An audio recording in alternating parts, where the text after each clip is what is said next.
এক ভাই প্রশ্ন করেছে, হুজুর, আমরা যখন সফরে বের হই তখন তো মুসাফির হয়ে যাই। মুসাফির অবস্থায় কিভাবে নামাজ আদায় করব?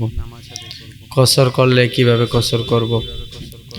প্রিয় ভাই, সর্বপ্রথম আমাকে জানতে হবে আপনি মুসাফির হওয়ার জন্য আপনাকে কত কিলোমিটার বা কত মাইল আপনাকে সফর করতে হবে। আপনি যদি 48 মাইল সফর করেন তাহলে আপনি মুসাফির হিসাবে গণ্য হবেন।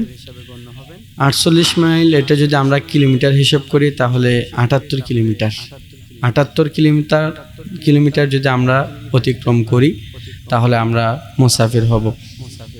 যখন মুসাফির হব তখন শরীয়ত আমাদেরকে একটা ছাড় দিয়েছে, সেটা হচ্ছে 4 রাকাত ওয়ালি নামাজ যেগুলো আছে সেগুলোকে আমরা 2 রাকাত পড়তে পারবো, যেটাকে কসর বলা হয়।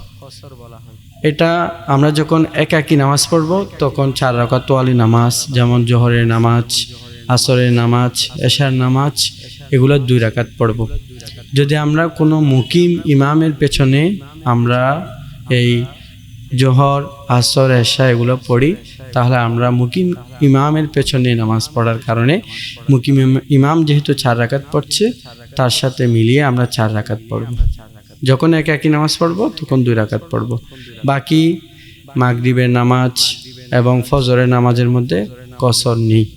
তাছাড়া আর সুন্নাত নামাজ যেগুলো আছে 4 রাকাত ওয়ালি সুন্নত 4 রাকাত পড়ব, 2 রাকাত ওয়ালি সুন্নত 2 রাকাত পড়ব। এটা হচ্ছে শরীয়তের বিধান। কখন থেকে আমি কসর শুরু করব? কসর এটা ধরেন আপনি 48 মাইল বা 78 কিলোমিটার সফর করার নিয়তে যখন ঘর থেকে বের হবেন তখন থেকে আপনি কসর করতে পারবেন, কসর পড়তে পারবেন, তাতে অসুবিধা নেই। কিন্তু এখানে একটা মাসালা, আরেকটা মাসালা হচ্ছে ইমাম আবু হানিফা রাহিমাহুল্লাহর মতে আপনি একাকী নামাজ পড়ছেন 4 রাকাত ওয়ালি নামাজগুলা, তখন যদি আপনি কসর না করেন তাহলে আপনি গুনাহগার হবেন। কারণ আল্লাহ পাক রব্বুল আলামিন এটা আমাদেরকে ছাড় দিয়েছে, সে ছাড়টা আমাদেরকে গ্রহণ করতে হবে।